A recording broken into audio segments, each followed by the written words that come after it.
Dulu bapak kami miskin, nggak mampu berkorban, nggak mampu akikah. Biasanya anaknya terus melakukan itu untuk bapaknya. Memang Islam mulai dulu itu membolehkan orang amal untuk orang lain.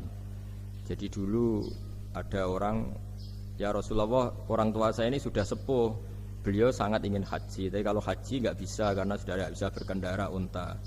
Kata Nabi, ya sudah kamu saja yang haji sebagai ganti bapak kamu.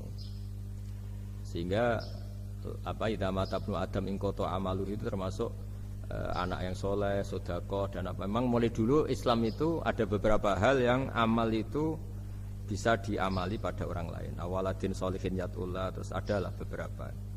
Nah kurban juga gitu. Biasanya anak-anak yang soleh itu perasaannya dulu bapak kami miskin, nggak mampu berkorban, nggak mampu akikah. Biasanya anaknya terus melakukan itu untuk bapaknya. Nah memang jadi perdebatan ulama, apakah kemudian mayit ini dapat pahalanya enggak? Jawabannya gini, kalau mayit itu orang soleh dapat.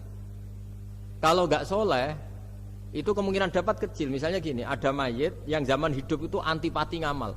Kok enak, duitku sing ilang wong liya nyate gitu.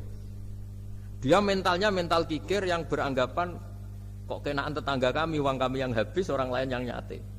Terus dia mentalnya gitu dibawa mati. Kemudian anaknya soleh berkorban untuk bapaknya. Lah yang seperti ini ada potensi gak sampai karena dia tidak pernah punya niat. Itu beda dengan orang yang zaman hidup memang ingin korban, cuma secara ekonomi nggak mampu. Makanya pentingnya innamal a'malu binniyat itu di situ. Amal itu terserah niat. Dalam banyak syarah, ya syarah itu penjelasan yang rinci, itu dijelaskan. Kenapa orang mukmin masuk surga selama-lamanya padahal dia jadi mukmin hanya 80 tahun. Misalnya kita hidup di dunia kan rata-rata 80 tahun.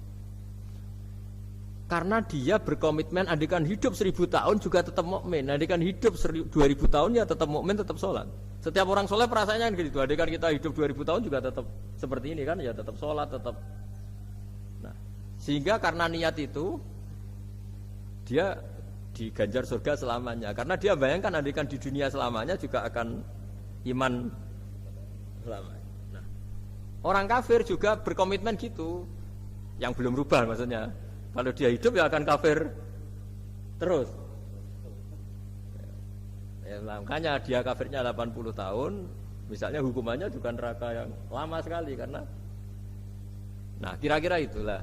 Makanya kalau mayat tidak soleh ini kita yang sebagai ulama berdebat karena tadi itu kan ibarat gini, ada mayat sama sekali nggak pernah sholat, bahkan dulu itu mengkritik orang sholat, terus dia mati, anaknya jadi orang soleh sering tanya saya, Gus sholatnya bapakku tak kodoin ndak? Wong era sholat kodoi ya tak kuat kan? Beda dengan misalnya kita punya bapak soleh misalnya, terus pas beliau koma ya misalnya ini koma 2 hari kan keluarganya kalau ngodoi kan paling 2 hari pas koma. Lah ini orang nggak sholat mulai kecil sampai tua sampai mati.